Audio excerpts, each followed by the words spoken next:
I think they can go in there and win. A lot of things will have to go well. First and foremost, they're probably going to have to get some turnovers and give their offense some short fields to work with. Jacksonville was really tough to move the ball against. I mean, in the passing game, they're number 1 in yards allowed. They're number 1 in sacks, number 2 in interceptions. And then you flip it over and you know how bad the Bills have been at throwing the ball. 31st ranked passing offense in the league. Tyrod Taylor, we've talked ad nauseum about what his limitations are as a quarterback. It's really hard to figure a scenario where the Bills are going to be able to move the ball through the air. Now you flip into the running game and you factor in that LeSean McCoy may not play.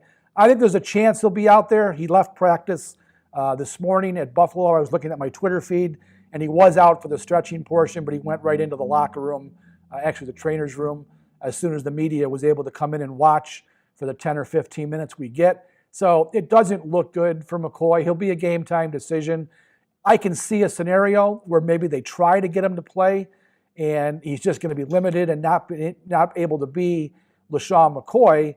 The smarter play, if that's the case, is they should just leave him out of the game and not short themselves one player. If he goes in and realizes he just can't do it, then you're down a player in a playoff game. And I know people laugh about, well, it's the 53rd man on special teams. Well, a player is a player, and certainly in a playoff game, every guy matters. So the McCoy situation is going to come down to 90 minutes before kickoff, and I really don't have a feel for what's going to happen. Just based on what I saw, him being carted off the field last week in the locker room, wearing a walking boot. He was smiling because the Bills clinched a playoff berth, but you could tell that he knew he was probably going to be a no-go for the game. Again, I don't know. I'm not in his body. I can't really forecast what's going to happen come 1 o'clock Sunday, but my sense is that it doesn't look good for LeSean McCoy. That means Marcus Murphy, who wasn't even on the team prior to November, wasn't even active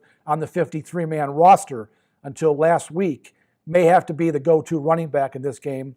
And obviously Mike Tolbert would get some carries too. That's not a good scenario in any sense. So the Bills have got a lot of things. What I'm saying is the Bills have got a lot of things working against them in this game, but I do think they can go down there and upset this Jacksonville team that is quarterbacked by Blake Bortles, who certainly is capable of having an implosion type of game. And I think the Doug Marrone factor. I don't think Doug Marrone's a great coach. I think there's a way that the Bills could maybe get into his head. Maybe he makes a stupid decision here or there. The Bills are not going to be blown out of this game by any stretch, and I do think they can somehow, pull up and win it.